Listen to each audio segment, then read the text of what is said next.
Hey y'all, today I am showing you three amazing holiday sides. This is a beautiful jeweled rice. I'm also going to show you a cheesy cauliflower bake as well as a herby croissant and sausage dressing. That is going to be perfect paired with Cornish hens or something like that. Oh my goodness, let's get right into the stuffing recipe. So I have some mini croissants here that I just picked up from Walmart, and I'm also going to mix it with a little bit of French bread just to cut the cost down a little bit. The first thing I'm going to do is take my croissants and I'm going to pull them apart into large pieces.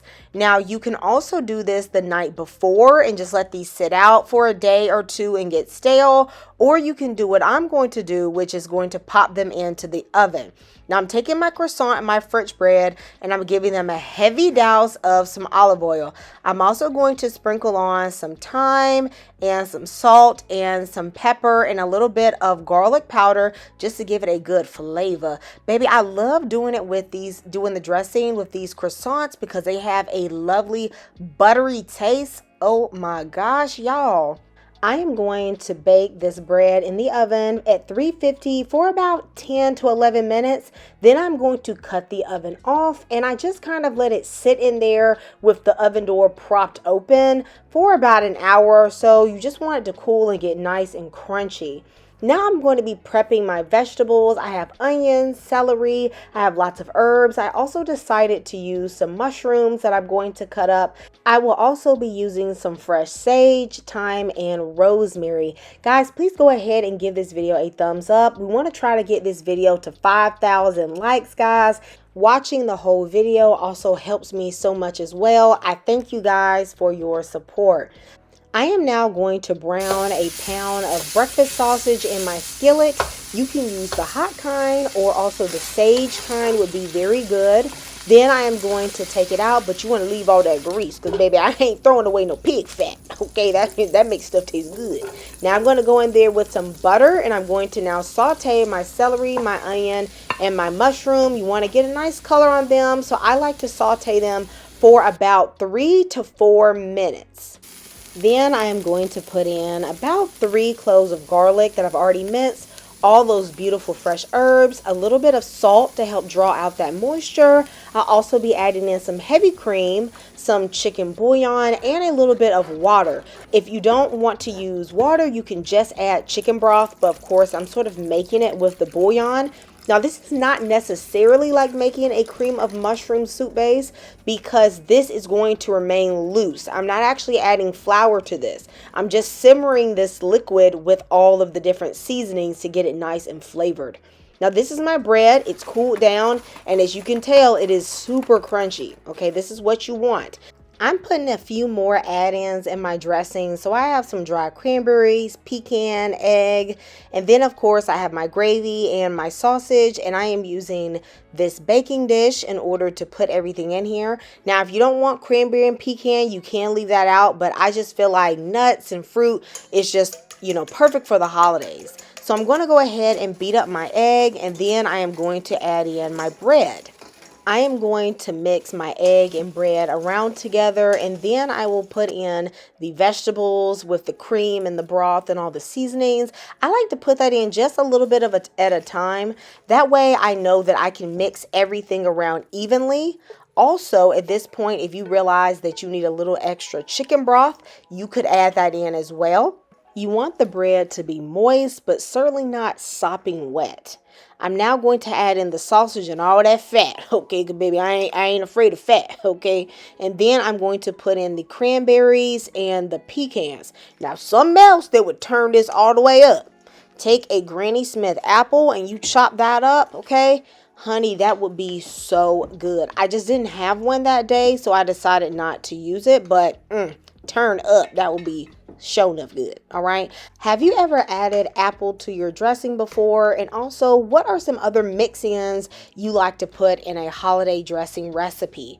I have my oven preheated to 350 degrees, and I'm going to put this dressing in for about 30 to 40 minutes. You just want to watch it until it's nice and brown. Now, about halfway through, I decided to go in there and just mix up the dressing. Since this is rather loose, it's very easy to do. I just feel like it cooks more evenly that way, but you also don't have to do that. Okay, that's pretty optional, to be honest with you. It will cook just fine. You could also just cover it with foil if it gets too brown.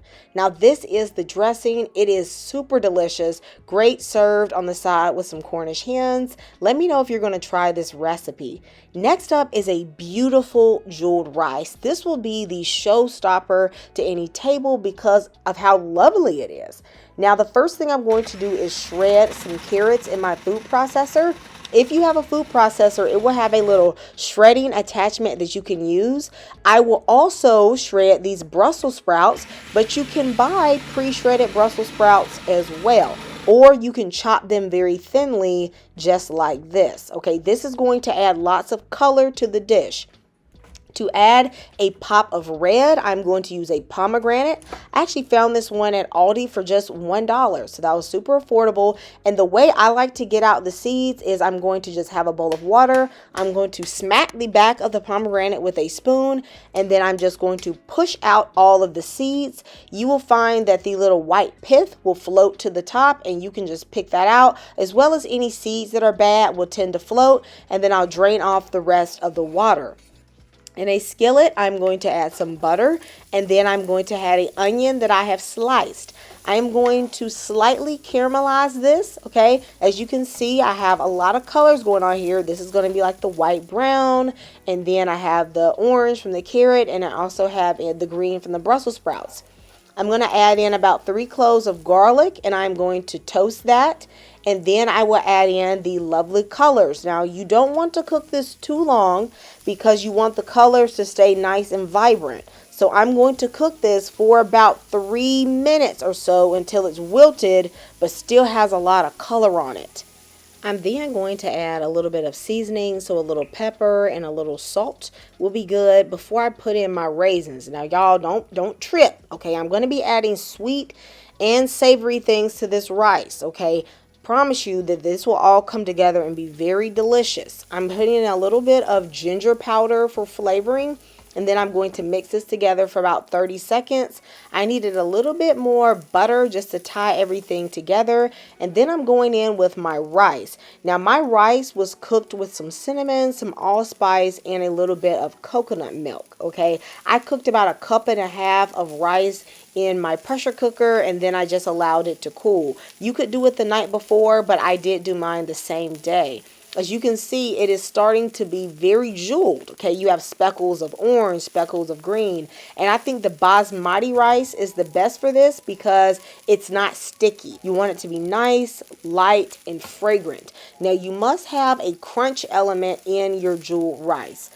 I am going to add in some pistachios for the color, some almonds because I love their crispiness that they're going to add in, and the cashews look nice and big and cute as well. But if you can only do one, I would say just go with a lot of almond. That's the most affordable, and most people like slivered almonds. They're very easy to find. I'm then going to mix everything together with a little bit of sugar. I'm adding the pomegranates and the nuts on top, not just for decoration, but you always got somebody with a nut allergy, okay? So you want to let them know, okay, that there's nuts up in here, okay? I think that this jeweled rice is perfect paired with lamb and like a mint herby sauce. Oh my goodness, this would be so good. Let me know if you're going to try this jeweled rice. Next up is this cheesy cauliflower bake. This is very similar to scalloped potatoes, except we are using cauliflower. Sometimes you just want a side dish that isn't super starchy, but you want it to be good and nice and rich. So that's when I pull out this side dish. Now, I am using 1 cauliflower, and you can tell the size of it. Try to get one that's about the same size as what I have, and then I am going to break it down into medium-sized florets, and I'm going to put it in my colander, and I'm going to wash it very well. I have put some water to boil on the stove. We're going to steam this cauliflower, but we are literally just going to cook it. Okay, I'm going to add some chicken bouillon and salt in, and then I'm going to cook this cauliflower for exactly 4 minutes. Okay, do not go any longer. You want this to be cooked because you don't want it to be super raw. However, you do not want this to be mushy because this dish can take a turn real quick. Okay, it also does not need to come to a rolling boil. Just steaming in the hot water is good enough. I'm going to drain it and then I'm going to immediately rinse it with cold water. You want to shock it and stop the cooking process. Now it's going to be a little bit hard to see, but I am literally going to try to squeeze the water out of this cauliflower. Too much extra moisture is going to make your sauce too loose. Okay, so for the camera, I just kind of patted it, but I'm telling you, you could even put this in a kitchen towel and like squeeze it out. I also let this sit on the counter for about 15 minutes to let the cauliflower dry out. And then while that is sitting in my skillet, I'm going to add about 2 tablespoons of butter and some onion. I'm going to saute this for about a minute or two just to let it get a little bit of color. I am then going to go in with some dried thyme. That is going to add a great flavor. You could also use rosemary. Now, I am sharing this with a friend that is gluten-free, so I ended up going in with about 2 tablespoons of cassava flour. However, you should go in with some regular flour, but you could also use cornstarch, which I didn't think of at the time. Maybe about a tablespoon could have worked instead of cassava flour because it didn't thicken quite as well. But trust me, if you use flour, it will be just fine. I am then going to add in about 3 cloves of garlic, and I'm going to saute that for about 30 seconds. I'm going to use heavy cream because, baby, it's wintertime. We're trying to pack only pounds, okay? It's hibernation mode going on here. So, don't be afraid of the fat, baby. Not in no Christmas dish, okay? I'm going to mix this in to allow it to get a little bit of thickness, and then I will put in some whole milk, all right? This is not a skim milk occasion, okay? It will make your gravy too loose, but you could use evaporated milk if you wanted to. That would be fine. I'm going to pull out a whisk because I really want to get them lumps out, all right? And then I'm going to put in some chicken bouillon. This is a low sodium version. Of course, you will just adjust your salt after you add it in. I will also add in some roasted garlic bouillon. Now, that one is really good. You can find that in Walmart. I am going to use some Swiss cheese and some Munster cheese. I think that Swiss cheese is perfect for a dish like this. It adds a little bit of nuttiness to the dish, and the Munster cheese has a good cheese pool. You know how mozzarella has a good cheese pool, but it doesn't have a lot of flavor? That's why I like Munster cheese. It's like the best of both worlds. I'm going to add enough until it's as cheesy as I like, okay? I also put in a little bit of Gruyere cheese. That's going to be good. Some thyme, a little bit of pepper, a little salt. You just want to season to your own taste. And y'all, this sauce is the boss. You could put this on baked potatoes. You could put this on a lot of things and it would taste so good. I am going to start assembling this. First, I'm going to put in about half of my cauliflower, and then I'm going to put in about half of the cheese mixture, and then I will add the rest of the cauliflower. What do you think the perfect main dish would be for this cheesy cauliflower bake? I feel like I could see this easily paired with a nice roast turkey, even some ham, because cheese and ham go really well together. If you have any family members that are trying to be low carb for the holidays, you could give them this, okay? Let me know what you would pair with this. I am then going to shred on some Parmesan cheese all over the top, about a half of a cup. I'm going to bake this at 375 for about 20 minutes. You want the top to be golden brown and the sauce to be nice and bubbly. When it is done, you will have a beautiful cheesy cauliflower bake. I like to let this rest for at least 5 minutes before cutting into this. Let me know which of these recipes you are going to try from today's video. You guys know that I love you and Jesus loves you. And thank you so much for supporting this channel. Goodbye and God bless.